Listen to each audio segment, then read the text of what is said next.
এই যে একটি অংশগ্রহণমূলক নির্বাচন হলো, একটা বিশাল পরিসর নির্বাচন হলো, ভোটার উপস্থিতিও অনেক ছিল, জনগণের মধ্যে উৎসাহ অনেক ছিল, উদ্দীপনা অনেক ছিল।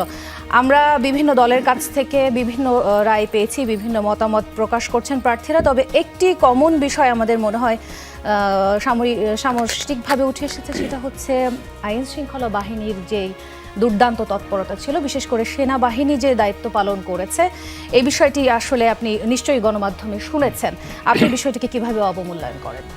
ধন্যবাদ আপনাকে, শুরুতেই ধন্যবাদ জানাই। এবং আজকের যে গতকাল যে নির্বাচন হয়েছে, সেই নির্বাচনে যারা জয়লাভ করছে তাদের সবাইকে আমি আমার শুভেচ্ছা জানাই, শুভকামনা জানাই। আমি আশা করি যে নতুন সরকার আমাদের যে আকাঙ্ক্ষা আছে সেই আকাঙ্ক্ষাটা বাস্তবায়ন করবে।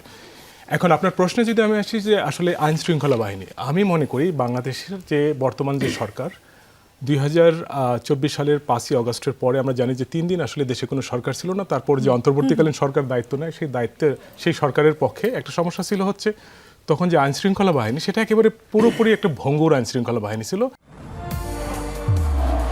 নির্মাণে নাম্বার 1 শাহ সিমেন্ট। এবং সেই ভঙ্গুরতার কারণে দীর্ঘদিন ধরে সরকারকে একটা সমস্যার মধ্যে দিয়ে যেতে হয়েছে, সেটা হচ্ছে যে এই শৃঙ্খলা, রাষ্ট্রীয় আইন শৃঙ্খলা রক্ষা করা। জনগণের মধ্যে এক ধরনের সংশয়, ভীতি ইত্যাদি ছিল। এবং সেই কারণে অনেকেই ভেবেছিল যে নির্বাচনটি আদৌ কি সরকারের পক্ষে করা সম্ভব হবে।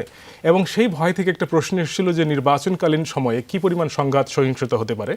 কিন্তু আমরা অত্যন্ত আশ্চর্যের সঙ্গে লক্ষ্য করেছি যে বাংলাদেশের ইতিপূর্বে যত নির্বাচন হয়েছে তার মধ্যে সবচেয়ে শান্তিপূর্ণ নির্বাচন হয়েছে গতকাল। আমাদের যে ইউনিয়ন পরিষদের যে নির্বাচন এবং ছোট ছোট যে অন্যান্য সকল জাতীয় স্থানীয় যে নির্বাচন হয়, সেই নির্বাচনের যে সহিংসতার মাত্রা আমরা দেখি সকল নির্বাচনের সহিংসতার মাত্রার তুলনায় এখানে খুবই শান্তিপূর্ণ একটা নির্বাচন হয়েছে।